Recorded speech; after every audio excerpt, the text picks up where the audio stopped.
नमस्कार दोस्तों, हमारे YouTube चैनल में आप सभी का दिल से स्वागत है। मैं आप सबके बीच में लाना चाहती हूँ देवी पचरा गीत। और ये देवी पचरा गीत जाएगा लक्ष्मी लोकगीत चैनल में और सुजाता यादव चैनल में जाएगा। आप लोग ज़रूर सपोर्ट करिए हम लोग का, और पसंद आए तो ज़रूर इतना इतना दुलार प्यार देना। फुलवाच करके ज़रूर हमारा देवी पचरा गीत आप लोग सुनिएगा एक बार ज़रूर से। कवाने रंगा फूलवा, कवाने रंगा डोरवा, कवाने रंगा मालिनी के रूप हो माँ। कवाने रंगा फूलवा, कवाने रंगा मोरवा, कवाने रंगा मालिनी के रूप हो माँ। लाल रंग फूलवा, सफेद रंग मोरवा, सावा रंग मालिनी के रूप हो माँ।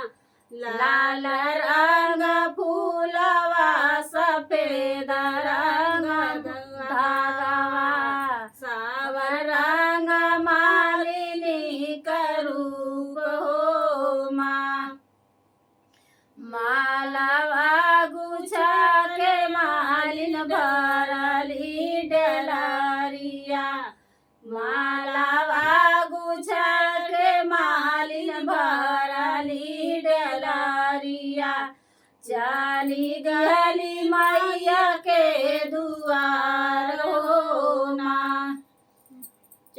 मालावा गुछा के मालिन भरली डलरिया, चली गली मैया के दुआर हो ना। मालिनी आवत जब देखली मायारिया, हानि दिहली बाजार के वाड़ हो माँ। मालिनी आवत जब देखली मायारिया, हानि देहली बाजार के वाड़ हो माँ।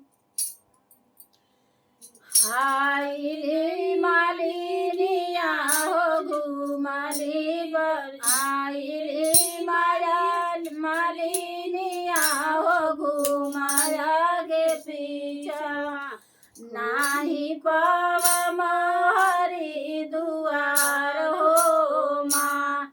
आइली मालिनिया हो घुमाया गे पीछा, नाही पाव मैया के दुआर हो माँ।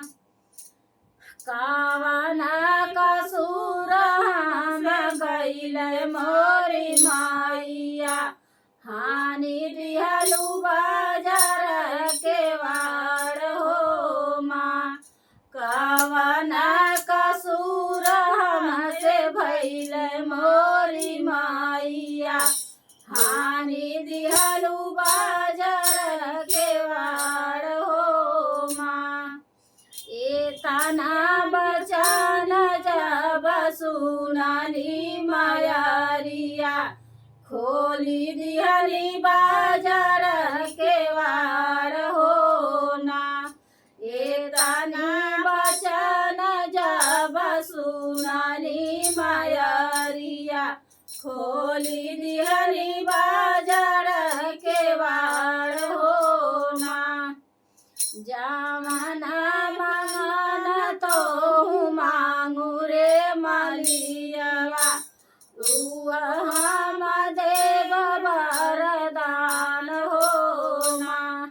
जामना मंगन तो मांगू रे मालियवा, देव तो वरदान हो ना। बेटिया बेटवा मैया तो हर दिहला, मालिया मारा कायदा हो ना।